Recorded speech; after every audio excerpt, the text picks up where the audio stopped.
nëpërmjet shenjash të fuqishme dhe mrekullish, me anë të fuqisë së frymës të Perëndisë.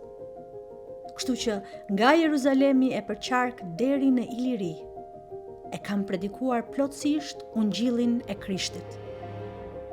Vet apostulli Paul, në letrën e tij drejtuar romakëve, shkruar rreth vitit 58 pas Krishtit, dëshmon që këto trojet e lashta njiheshin me emrin Iliri, dhe se këtu ungjilli i Krishtit u predikua plotësisht, shumë kohë përpara erës së re, 3 shekuj përpara Këshillit të Nikeas, 6 shekuj përpara lindjes së Muhamedit, 7 shekuj përpara zbritjes së slavëve në Ballkan, 1000 vjet përpara skizmit të madh midis katolicizmit dhe ortodoksisë, 1400 vjet përpara pushtimit gjakatar Osman, 1900 vjet përpara se komunizmi të hidhte rrënjë në Shqipëri.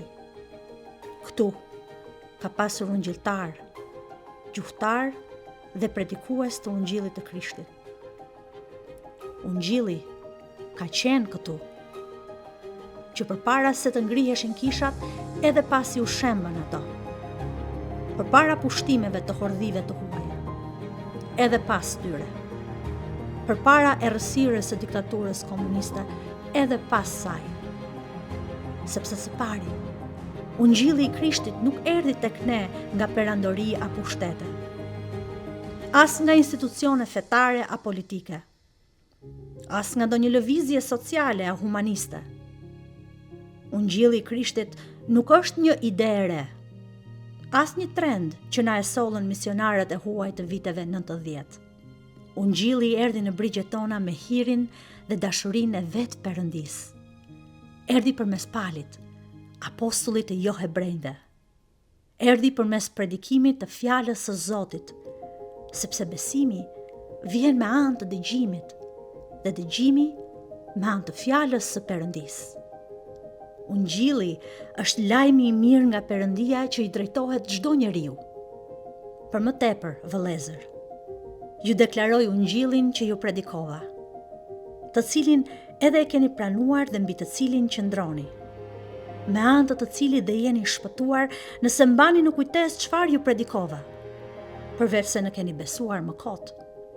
Se para së gjithash, ju dorëzova atë që edhe unë vet e mora, se Krishti vdiq për mëkatet tona sipas shkrimeve, dhe u varros dhe u ringjall të tretën ditë sipas shkrimeve. Por çfarë duhet të bëjmë ne me këtë dhuratë të çmuar të ungjillit? Fjala është afër teje, në gojën tënde dhe në zemrën tënde. Do me thënë, fjala e besimit që ne predikojmë, se po ta rrëfesh me gojën tënde Zotin Jezus, dhe të besosh në zemrën tënde se Perëndia e ringjalli atë prej së vdekurish, ti do të shpëtohesh. Sepse me zemër njeriu beson për drejtësibërje, dhe me gojë bëhet rrëfimi për shpëtim. Se shkrimi thot, kushdo që beson në të, nuk do të turpërohet. Ky është ungjilli që kemi marrë, dhe ky është ungjilli që ne predikojmë. Jezus Krishti është Zoti shpëtimtar. Bibla është e vërteta. Jo nga tradita, por nga shkrimi. Jo nga zakoni, por nga historia jonë. Ne besojmë se ky ungjill është e vetmja shpresë për çdo njeri, e vetmja shpresë për çdo komb. Një e vërtet që qëndron mbi kohën, mbi historinë, mbi njerëzimin. Dhe ne e deklarojmë me guxim se nuk ka shpëtim në asnjë tjetër, sepse s'ka asnjë emër tjetër nën qiell të dhënë ndër njerëz me anë të cilit duhet të shpëtohemi.